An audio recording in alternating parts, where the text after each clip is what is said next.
All right, 7th graders, the final step in the Unit 1 Basics of Algebra will be the review and test. By now you should have completed the review, scanned and attached it in Google Classroom, and now we're going to go through and correct that review. So if you can have out a pen, please, and just star or change the ones that you got incorrect, that would be appreciated. As we start down at the bottom and look at that, what we're going to start with are the properties.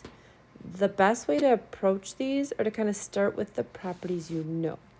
So for example, I know that when I multiply a number by 0, that's going to be the multiplicative property of 0. So I know that this one is going to be a J. Then a G. Then I'm going to look for the ones that are the identity properties, ones that aren't going to change the value of the number. So on this one, I see myself multiplying by 1. So I know that that's going to be the multiplicative identity property, or I. Then I look for the one where I'm not changing the identity when I add, and here I see it down here when I am adding 0. I do not change the number, so that would be the A, the additive identity.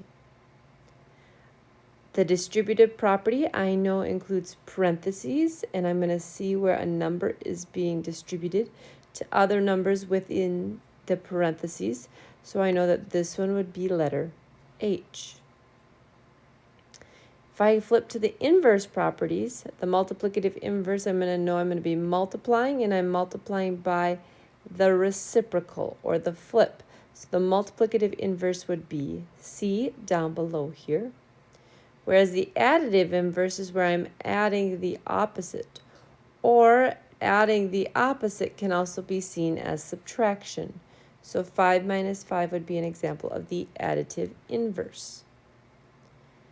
In the commutative property, remember this is where the numbers commute or the order switches. So if I take a look at these ones, the numbers are staying in the same order. Down here, they're changing their order. So I know that this is an example of the commutative property. And lastly, the associative property has to deal with the grouping symbols changing the numbers that you group around. So if I take a look at these two, they both kind of look similar to the associative property, but I also have to think about which one makes a true statement. And this one up here would make a true statement because I can really multiply in any order.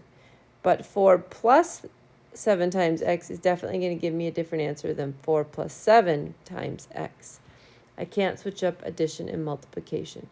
So this would be F, no property. All right, questions on those? All right. In the next set, you're going to use a distributive property to write an equivalent expression and then combine like terms. Remember, the distributive property means you take what's outside the parentheses and multiply it by what's inside the parentheses. So for 4a, I get 2m plus 18. For 4b, I get 40x minus 15. For 4c, I'm going to have to distribute and then combine like terms. So 3 times 4 would be 12ab minus 21ac plus 2ac. These terms here both have an AC, so I can combine them to get 12AB minus 19AC, and that would be my simplest form. Like the order of operations, when I am distributing, I'm going to start with the innermost distribution, which would be this 7. So it would be R plus 42 minus 7R. Then I have a couple options. I can simplify what's inside if I would like to first, and I'll have negative 6R plus 42, followed by distributing the 4. So negative 24R plus 168. Now I technically could have distributed the 4 ahead of time as well, and then combine like terms. Either would get you to the same response. In number 5, we're doing the undistributed property. So I'm looking for the greatest common factor to pull out.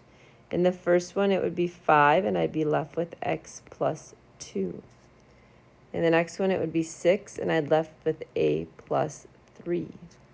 Remember, when I am undistributing, I have to look at every single term. So when I look at every single term, I see that they have 3 as their greatest common factor, and they each have an x. So then I would be left with 6 minus 4y plus 7yz.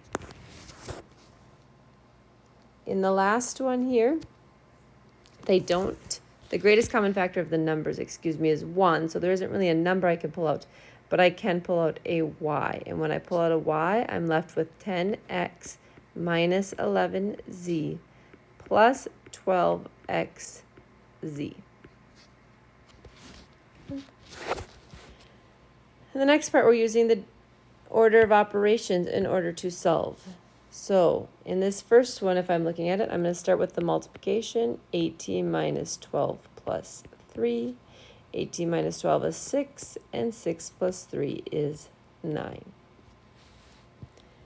In letter B, I'm going to start with parentheses, and inside the parentheses, I'm going to start with the powers. So then I would have 2, 50 minus 49, all plus 24 divided by 3. Continue inside the parentheses, 2 times 1 plus 24 divided by 3. Multiplication in left to right would be 2 plus 8, and 2 plus 8 is 10. Right? In the next one, again, I'm going to start with what's inside the parentheses. So I will do 9 times 10 plus 3. In parentheses, 27 divided by 9 is 3, and 3 minus 13. Continuing inside the parentheses, I have a negative 10. If I do my multiplication, I have 90 plus a negative 30, and 90 plus a negative 30 is 60. If in some of these it was hard to read the symbol, you can check in with me or just leave a note, and I will look at those because I know the copy sometimes gets a little blurry. In letter D, this was division here. So I will do, see, even there, this was a plus sign here. So I'm going to start with the multiplying on top. 32 plus 10 all over 6, or 42 over 6 is 7. I apologize if some of those were not clear for you. I can always take a look at that if you let me know how you interpret that. For the summative, I will make sure that those are clear. Remember, when it comes to substitution, you must first rewrite the problem using substitution. So in A, it would be 8 times 3 plus 4, or 24 plus 4, which is 28. In B, when two letters are next to each other, that means to multiply. So it would be 4 times 1 minus 3 times 10, or 4 minus 30, which is negative 26. In letter C, the z is to the second power, plus 3, and then in parentheses 1 plus 4. So I start with my powers, and then I move on to solving what's inside the parentheses. So 100 plus 15 would be 115. The last one, inside I have 3 times n, and n is 4 squared, plus 2 times x, which is 1. This power, because it's inside the parentheses and only in front of the n, only goes to the n. So the 3 remains there while I take the power of 4 squared plus 2 times 1. 3 times 16 is 48, and 48 plus 2 is 50. I'll also give you a little bit of time before the test to ask some questions. So know that if you have some, you can mark it and just check with me. Julio walks 3 days a week. She walks at a fast rate of 30 minutes and cools down for 10 minutes. Use a distributive property to write and evaluate an expression that determines the total number of minutes Julia walks. So each day she walks for 30 minutes and then cools down for 10. She does this for 3 days. Here would be my example of the expression using the distributive property. And now if I use the distributive property to solve, I will distribute the 3 to get 90 plus 30, and 90 plus 30 is 120 when I evaluate the expression. Thank you. If you have any questions, be sure to let me know. Have a great day.